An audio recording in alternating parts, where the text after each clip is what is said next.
Ever dream of standing on top of a mountain that's literally called a table because it's got a flat top? Yeah. Yeah. Well, it's pretty amazing.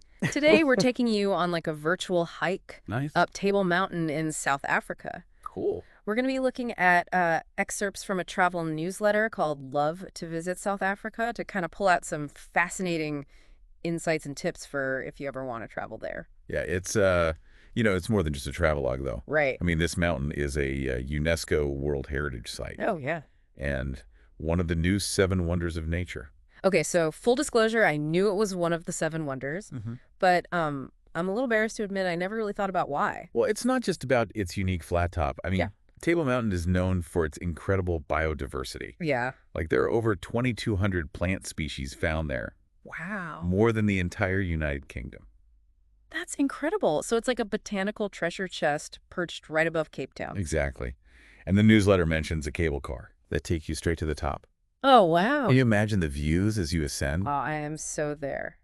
But, you know, even if a trip to South Africa isn't in the cards right now, I think we can still get a lot out of this deep dive. Absolutely. Yeah. I think what's really cool is that the newsletter doesn't just focus on Table Mountain. Right. It also gives us glimpses of other regions like the Eastern Cape.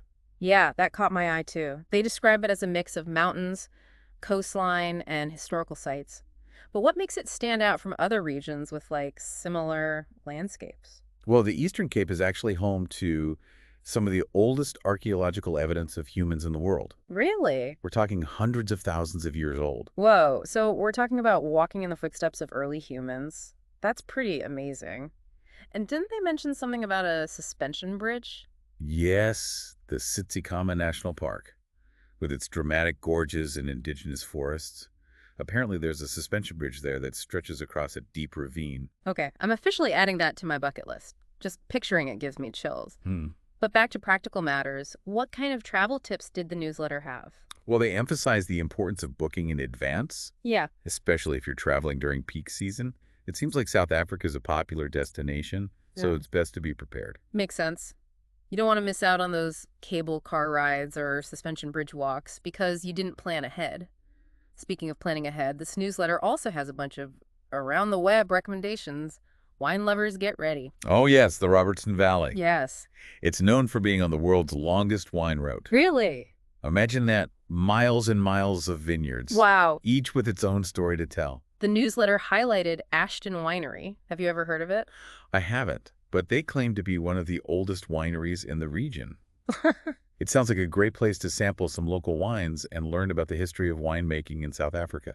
Okay, so we've got the mountaintop views, ancient history, and now wine tasting. What else did they recommend? Well, for the more adventurous, they suggest diving along the Garden Route, Diving? a stretch of coastline famous for its diverse marine life. Wait, diving in South Africa. I always pictured it as more of a safari destination. It seems like South Africa really does have it all, from rugged mountains to pristine beaches, Yeah. and even incredible underwater experiences. You know, it's funny. I started this thinking about Table Mountain, but now I'm realizing there's so much more to discover in South Africa, and we haven't even gotten to the houseboats yet. Oh, that's right.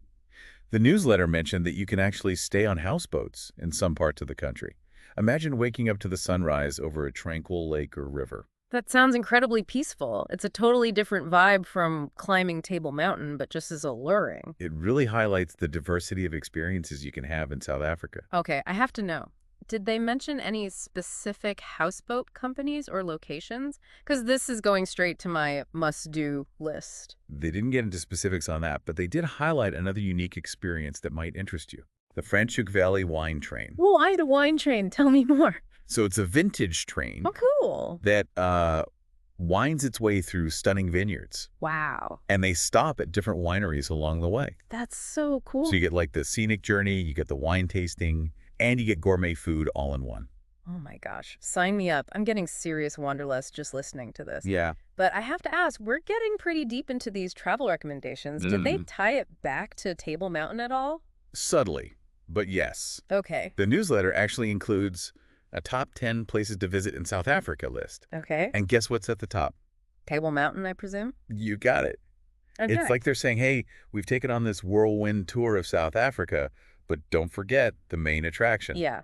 It's a good point. It's easy to get swept up in all the other amazing experiences, but Table Mountain really is the icon of this region. And they bring it home even further in their social media spotlight. Hmm. They highlight Muizenberg Beach, which is known for its colorful Victorian-era bathing huts, and wait for its stunning views of Table Mountain. So even when you're relaxing on the beach, Table Mountain is still the backdrop. It's like it's watching over you. Exactly. And speaking of things that are only in South Africa, Okay. the newsletter has a section dedicated to unique experiences you can only find in this country. Let me guess. They mentioned Table Mountain again. Well, yes, they do remind us that is one of the new seven wonders of nature, Right. but they also include something a bit more unexpected. Okay, what's that? A recipe for a traditional South African beef stew called pachekos. Okay, I'm intrigued. Beef stew and Table Mountain. What's the connection? Well, pachekos is often cooked outdoors over an open fire, much like you might imagine early settlers or explorers cooking at the foot of Table Mountain. Oh, okay. It's a dish that connects us to the history and culture of the region. I love that. It's like a culinary time machine taking us back to the roots of South African cuisine. This is what I love about deep dives. We started with a simple travel newsletter about Table Mountain, and we've ended up talking about ancient history, unique landscapes, wine trains, and now traditional food. It's a great example of how interconnected everything is. You can start with a single point of interest and then branch out exploring all these fascinating tangents that ultimately enrich your understanding of the original topic. And it makes you realize that there's always more to learn, more to discover.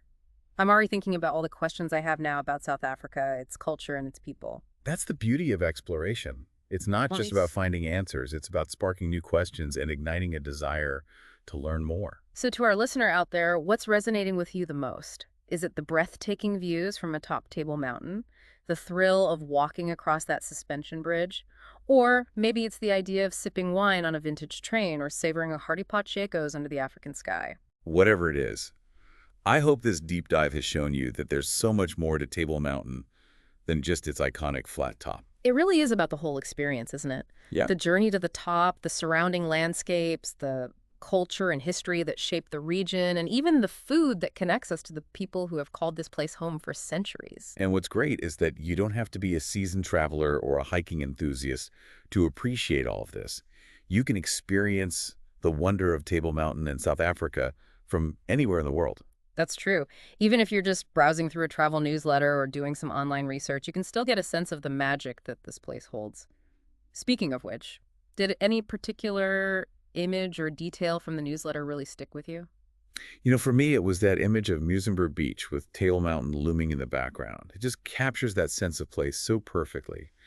You got the vibrant colors of the bathing huts, the vastness of the ocean, and then this majestic mountain watching over it all. I love that one too. It's like a postcard come to life.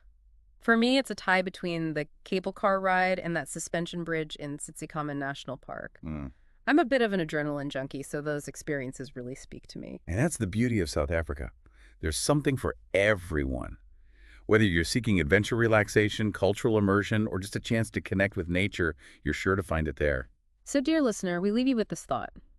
What will your Table Mountain experience be? Maybe it's finally booking that trip to South Africa and witnessing its wonders firsthand. Or perhaps it's exploring the region through books, documentaries, or even virtual tours. Whatever path you choose, let this deep dive be a reminder that exploration and discovery are always within reach. Sometimes the most incredible journeys begin with a single step or even just a spark of curiosity. So keep exploring, keep asking questions, and keep seeking out those moments of wonder that make life so rich and rewarding. Until next time, happy travels.